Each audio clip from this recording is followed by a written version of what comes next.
But believe me, those 11 yards, he says, were worth that mud pit. Earl Campbell into right guard for the touchdown, and Texas now out in front, 14-7.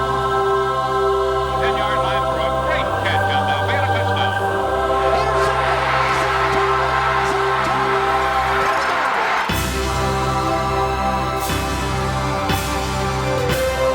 1979 marked the 66th season of Southwest Conference football. As you can see by the cover of that year's Texas Football magazine, Steve McMichael and Texas were picked to win it all. Some were calling the Horns' defense the best ever. 4 teams played in bowl games. With the help of Verne Lundquist, let's relive that 1979 season. 2 improved teams with long-range title hopes battled in this early season showdown. Tech had won 9 of the last 10 meetings of these foes, and Red Raider coach Rex Dockery shaped his victory plan on the powerful strides of James Hadnot, who would become only the 6th runner ever to win the conference rushing championship 2 consecutive years.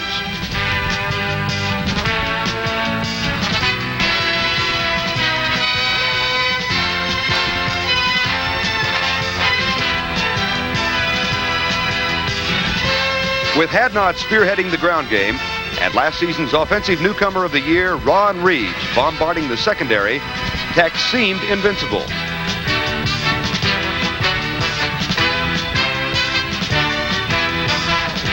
But veteran coach Grant Taft's defense would not be denied, and massive senior Gary Don Johnson anchored a roadblock on Red Raider runners.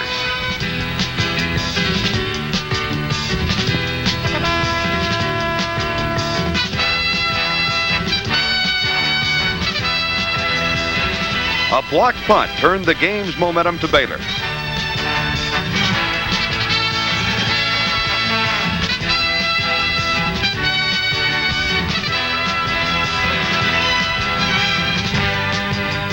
While the 102-degree heat nagged at both teams, quarterback Mickey Elam, who came to Baylor as a tailback, gave Tech fits with his running and passing. Elam's prime partner was a feisty little runner named Dennis Gentry, number 3, who slipped through the enemy, swallowed up Elam's pass, and glided into the end zone.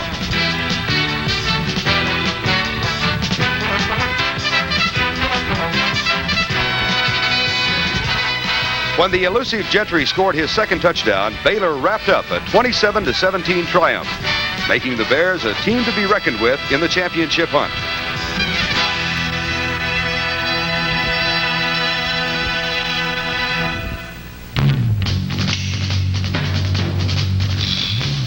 If they rank football games on a 1 to 10 basis, this one would earn a 10 for excitement. Newly enlarged Kyle Field welcomed home the Aggies, determined to derail the red-hot Houston Cougars, who were off to a perfect 4-0 record. Number 6 in the polls, and no school had scored more than a single touchdown on their defense.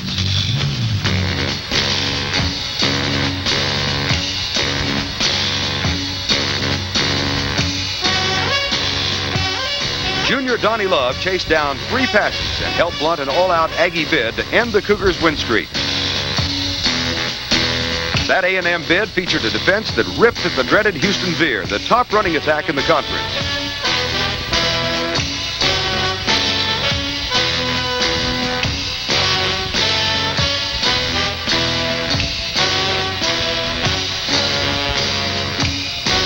Aggressive defense serving as the catalyst for explosive offense. A&M quarterback Mike Mosley, always a dangerous runner, carried a heavy burden with halfback Curtis Dickey slowed by injuries.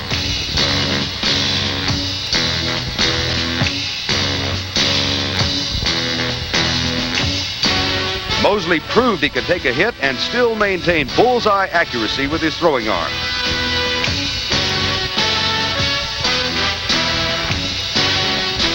But it was Mosley, the foot soldier, who most annoyed Houston. The Aggies appeared ready to hand the Cougars their 8th straight loss at Kyle Field. With only 50 seconds to play, Houston trailed 14-10 from the Houston 40 backup quarterback Terry Elston, who played but 19 minutes the previous season, lofted a pass toward Eric Herring, who made one of the most spectacular one-handed catches in Houston history.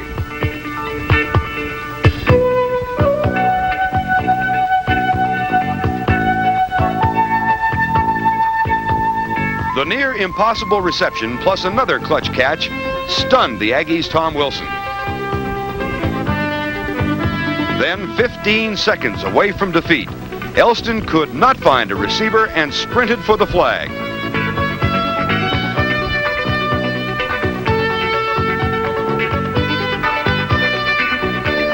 A final magnificent dive stretched the ball over the goal and climaxed a dramatic comeback.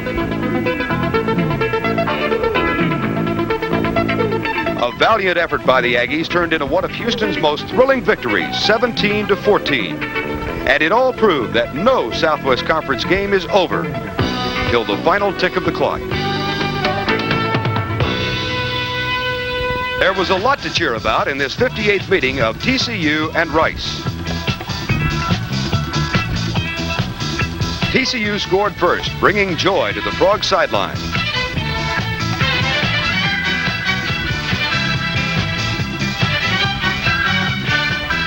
But Rice coach Ray Alborn wasn't about to remain silent. He called upon powerful Earl Cooper, a versatile fullback who would be Rice's leading ground gainer all season long. And the first fullback in SWC history to finish the year as the conference's top pass receiver.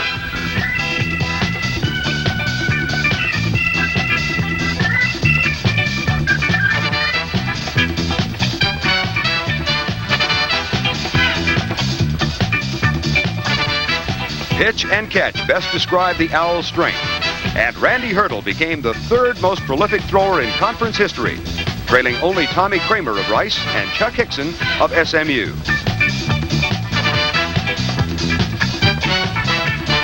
Cooper's touchdown made this sizzling rivalry anybody's game.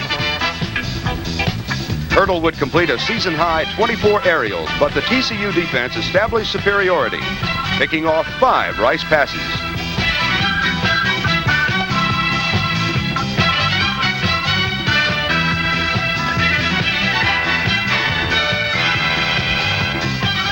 The Frogs outleaped their enemy, upset Rice's coach, and frustrated Owl fans.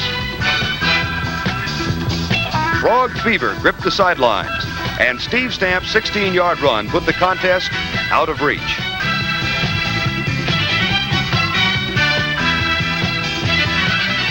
It had all come together. The fans and cheerleaders lent their vital support, the players responded, and Coach F.A. Dry summoned a super effort from his squad, all resulting in a successful night for Texas Christian University.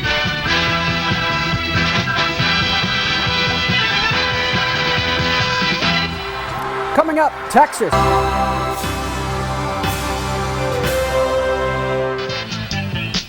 Number 2 ranked Texas ventured into Little Rock with the stingiest defense in the conference. Their offense wasn't too shabby either. Jam Jones, the 4th leading rusher in the country, cannonballed Texas into the lead.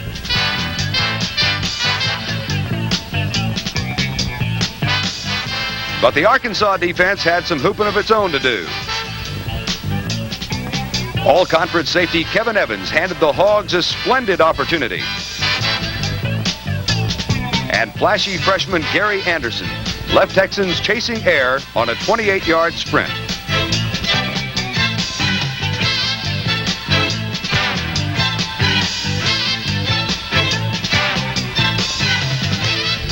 The Hogs were hot.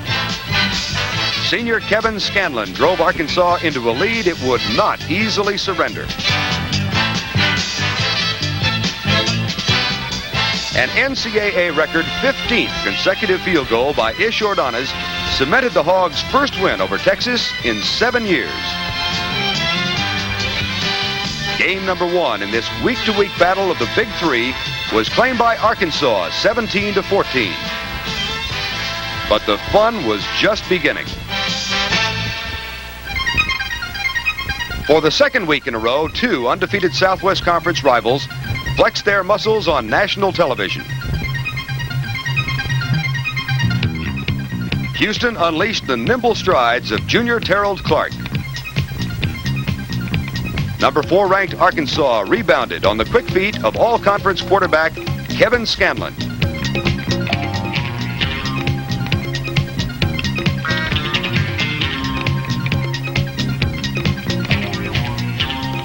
And a field goal on each side, and you guessed it, the Cougs and the Hogs were unmercifully deadlocked. Somebody had to do something, so Garrett Jurgitis dived, Harold Clark ran, and Lou Holtz paced.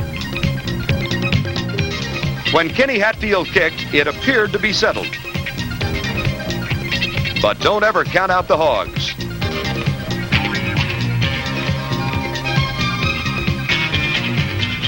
With only a heartbeat or two left, Scanlon rallied his team once again.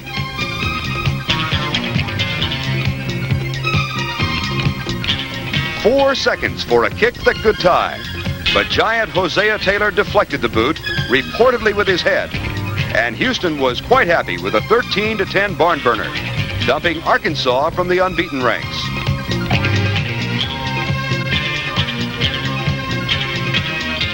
At 7-0, the Cougars were off to their best start in history. But an old neighbor up the road a piece was planning an ambush. Houston became a member of the Southwest Conference and had an immediate impact. Won the championship in Bill Yeoman's first year in the conference, which would have been 76, then again in 78 and 79. Either won or tied for it. The Astrodome with unbeaten Houston, number 4 in the country, and Texas, ranked number 8. The struggle for supremacy continued. And you knew what each of these teams was thinking.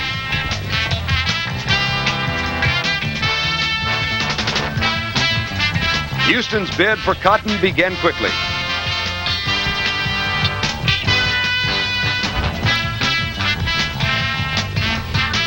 This long reception put the ball on the 3, but Texas held, forcing the Cougars to settle for 3 points.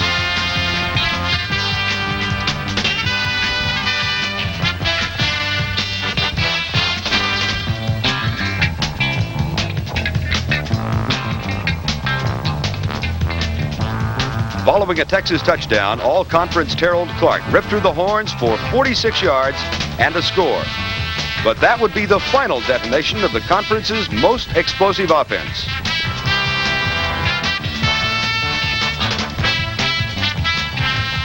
The Texas defense, number 2 in college football, proficiently quieted the howling Cougars. 5 players on this defense would win consensus all-conference. 2 would be named consensus All-Americans.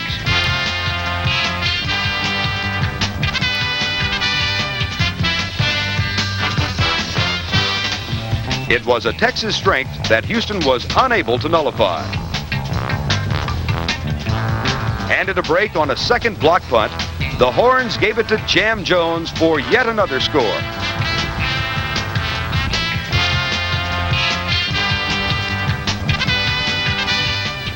In spite of all the Texas heroics, Houston kept it close with a field goal and had a chance to march into the lead when the Horns defense rebuked them once again.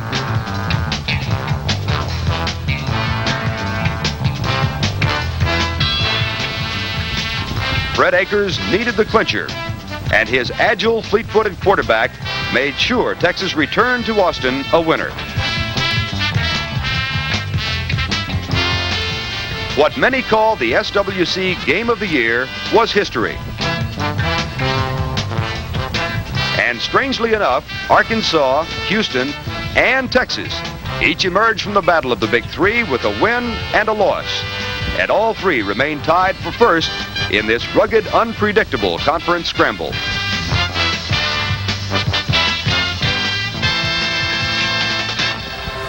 Up next, we look at the birth of the Pony Express at SMU, and later, it's the 1979 version of the Lone Star rivalry.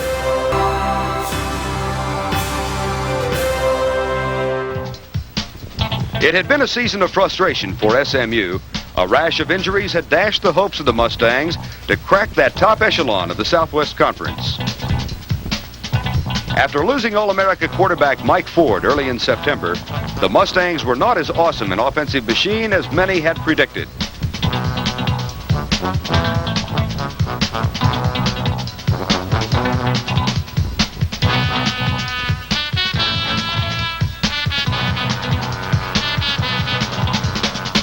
But Ron Meyer's young and scrappy team seemed to put it all together in a dazzling display of brilliance against Texas Tech.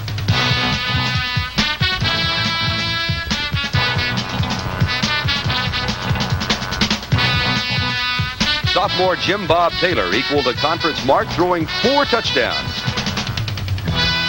And 3 of them found SMU's record-setting receiver, Emmanuel Talbert. Nobody enjoyed a better career catching passes than Emmanuel Talbert. Not even Southwest Conference greats like Jerry Levias, Mike Renfro, or Larry Elkins.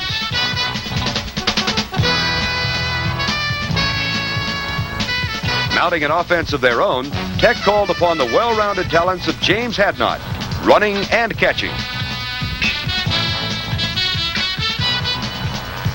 But the ram-like power of the conference's top rusher and the accurate kicking of Bill Adams fell short of paralyzing the Pony Express. This was SMU's day. Mustang Mania swept Texas Stadium, and Dick Waylock's 64-yard punt return sealed SMU's first victory over Tech in 8 years. And in spite of all their hard luck, gave the Mustangs their winningest season since 1974.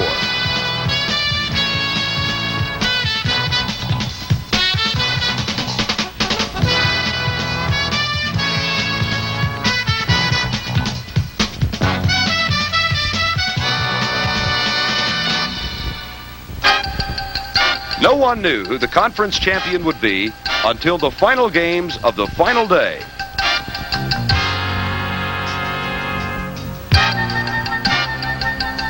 A 3-way tie clouded the standings until the 13th Saturday of the season. It would prove to be an unlucky 13 for Texas. With their entire regular backfield sidelined by injuries, the Longhorns could punch across only a single touchdown against the Aggies. It was not enough. 2 David Hardy field goals and a twisting 20-yard Curtis Dickey run proved the Horns' undoing.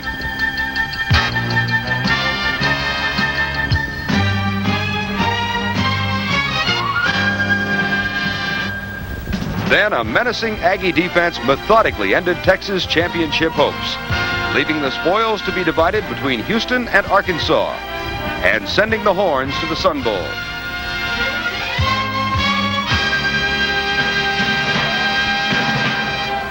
There were lots of great players who played during the 1979 Southwest Conference football season. Next, we look back at who some of them were. Are you thinking? Number 86, Texas Tech's friendly pulverizer, James Hadnot, won his 2nd consecutive rushing title and carried the ball a record 273 times. SMU's Ron Meyer was proud of crafty Emmanuel Talbert, who pulled in footballs like he had a leash on them, becoming the conference's all-time leading receiver.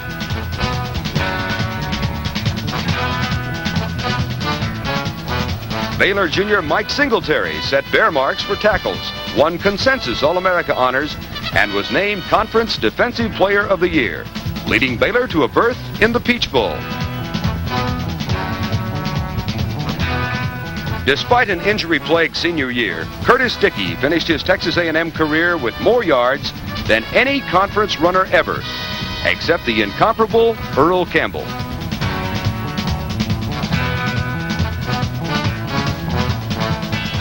And the Aggies' mean Jacob Green made life miserable for enemy runners, winning All-America acclaim. At Texas, defensive back Johnny Johnson won a unique distinction. 3 times consensus All-Conference and twice All-America. Number 27 became one of the most honored athletes in Texas history. Giant tackle Steve McMichael, number 99. joined Johnson as everybody's All-America and helped Texas lead the country in scoring defense. In Fayetteville, the Razorbacks' 10-1 record earned them a number 6 ranking and a berth in the Sugar Bowl, climaxing a banner season. Quarterback Kevin Scanlon was selected Offensive Player of the Year. Lou Holtz won Conference Coach of the Year honors. Offensive guard Greg Calenda was named Consensus All-America. And Ish Ordonez was the leading field goal kicker in all of college football. But top honors fell upon mighty Houston. With offensive guard Melvin Jones and linebacker David Hodge, number 42, both All-Americans, the Flashy Cougars won the coveted trip to the Cotton Bowl due to their regular season victory over Arkansas. With a nationwide television audience on the edge of their seats, the Cardiac Cougs unnerved their fans with a last-second comeback against Nebraska.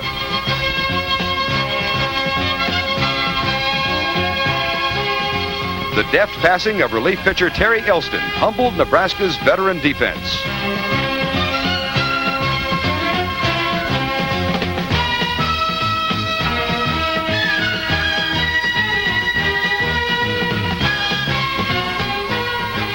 And Eric Herring's juggled catch gave Houston a heart-stopping victory in its 3rd Cotton Bowl appearance in the last 4 years.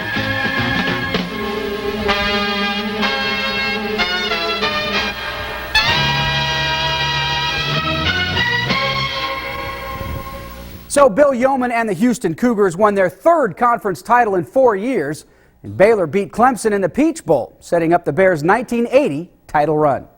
Thanks for watching Southwest Conference Legends' 1979 season. We hope you enjoyed it.